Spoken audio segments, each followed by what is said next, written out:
पहले सभी स्टूडेंट और एसएससी को कॉन्ग्रेचुलेशन कि उनका जो पहली शिफ्ट का जो 12 सितंबर को पहली शिफ्ट हुई आज 9 बजे, वो एग्जाम बहुत ही सही और सुचारू रूप से संपन्न हुआ।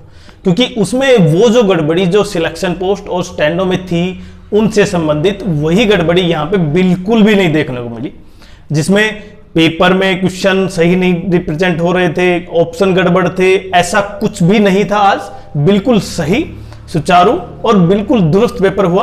और सबसे इंपॉर्टेंट वहां पे जो स्टाफ था, जो एसएससी की तरफ से या जो भी कुछ रिप्रेजेंटेटिव थे, वो भी सब बिल्कुल एसोसिएटिव थे, मतलब बहुत उन्होंने बच्चों का बहुत हेल्प किया। ये तो ऐसे बच्चों के रिव्यू है। दूसरा, अब क्योंकि वो एग्जाम था, वो एग्जाम बहुत ही अच्छे ढंग से कंडक्ट हुआ है। हालांकि कहीं जगह कुछ शिफ्ट कैंसिल हुई है, जैसे जम्मू में 12 सितंबर को जम्मू की जो फर्स्ट शिफ्ट थी वो कैंसिल हो गई है। वो कुछ हो सकता है, एक दो तो अब इसमें कोई दो राय नहीं है कि देखिए आप बिल्कुल सही और सही को सही माने, और बाकी हो सकता है एक दो और भी है, लेकिन इन चीजों से बाकी पूरे एग्जाम्स पर, लगभग पूरे इंडिया में जितने भी एग्जाम्स थे उन पर कोई फर्क नहीं पड़ा है।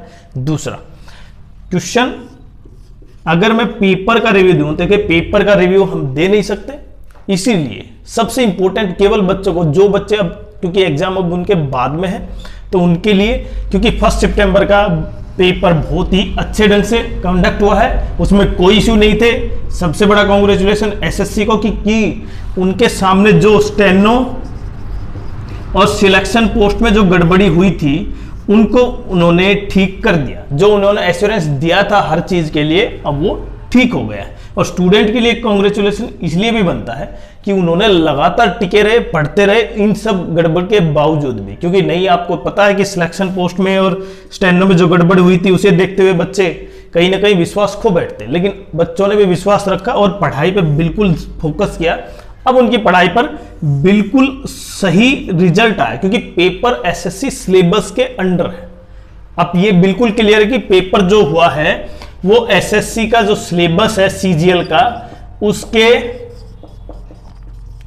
बिल्कुल अंडर है, ऐसा कोई भी इशू नहीं है किसी भी तरह का।